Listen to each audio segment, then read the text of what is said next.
ও বৌদি বৌদি, বলছি তোমার জমি কতখানি গো? 2.5 কাঠা। আমার একদিন চাষ করতে দিও, আমি ফাল ডাবায় ধরে চাষ করে দেবো। তোমার যা ফাল আবার আমার জমি চাষ করবা। Bye bye. আজকে রাত্রে কিন্তু না করতে পারবে না, তুমি 1 সপ্তাহ ধরে আমার না করতেছো। ঠিক আছে, আমি পারি না তো আমি কি তা করবো। মনে থাকে জানো। কাপুরুষরাই বইয়ের গায়ে হাত তোলে। লাথি মারলে কেন? কাপুরুষরা বইয়ের গায়ে হাত তোলে আর বীর পুরুষরা পা তোলে। अगर हम करें तो करें क्या, बोले तो बोले क्या।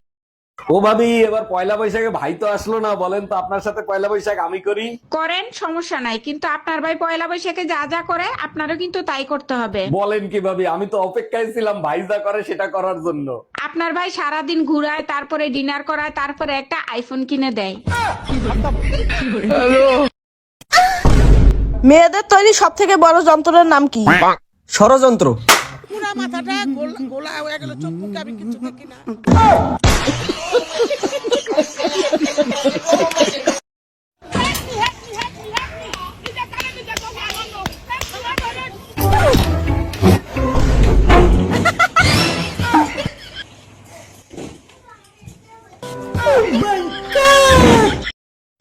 কবি বলেছেন, যদি রোজ খেতে চাও মধু, তাহলে বিএফ নয়, দেওর পটাও শুধু।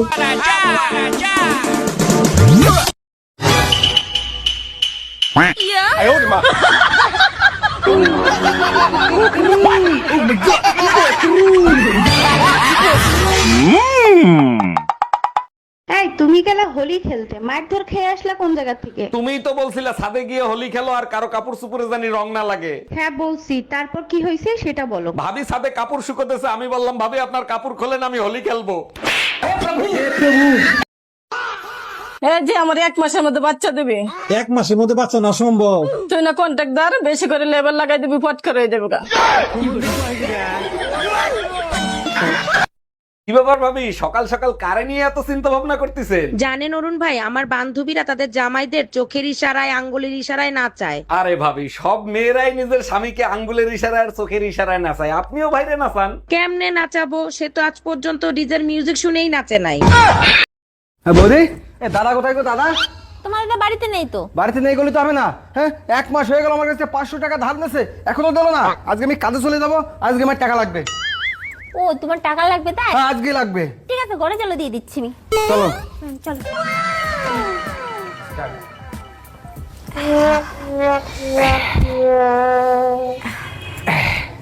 ঠাকুরপো, সুদি আসলে দিয়ে দিলাম কিন্তু। ঠিক আছে, আমি দাদারে বলে দেবো যে বৌদি দিয়ে দিয়েছে। আচ্ছা। Bye bye, tata. অরুণ ভাই, গাড়ি রাস্তায় সাবধানে চালান, সব জায়গায় শুধু অ্যাক্সিডেন্ট হয়। তা তো না হয় সাবধানে চালাবো, কিন্তু আপনি অ্যাক্সিডেন্ট করলেন কি করে? আর ভাই বললেন না, একটা গাড়ি আমার উপর দিয়ে উঠাই দিছে, ডাক্তার বলছে 1 মাসের আগে সুস্থ হব না। আপনার তো কপাল ভালো, গাড়ির নিচে পড়ছেন, আমার নিচে পড়লে 9 মাসেও সুস্থ হইতেন না। জানেন ভাবি, চাইটে আর সুইসে খাওয়া আচার এখনো 1 নম্বরে। দেখেন অরুণ ভাই, 2 নম্বরে যেটা আছে সেটা শোনার কোনো ইচ্ছা আমার নাই। আরে ভাবি, আপনি ভুল বুঝতেছেন, 2 নম্বরে আছে আম, আর 3 নম্বরে কি আছে? যেটা আপনি প্রথমে চিন্তা করছিলেন সেইটাই। হাতে নাতে ধরা খাইয়াও তুমি নিজেকে নির্দোষ প্রমাণ করতে চাও? অবশ্যই প্রমাণ করব, যেটা সত্য সেটা তোমার জানার দরকার আছে না? আমি নিজের চোখে দেখছি পাশের বাড়ির ভাবির সাথে তুমি এক বিছানায় ফষ্টি নষ্টি করছো। কারণ আছে, 365 দিনের ভিতর 366 দিন তুমি অসুস্থ থাকো, আমি চাই না তোমার আমানতে জং ধরুক। এ স্বামী না, স্বামীর তো নাম ধরে ডাকা যাইবে না। দাদা শ্বশুরে বলছে স্বামীর নাম ধরে ডাকলে হেলে বলে অমঙ্গল হয়। তাইলে কি কইয়া ডাকবো, কি কইয়া ডাকবো, কি পাইছি? এ কুত্তা খাইয়ে যা।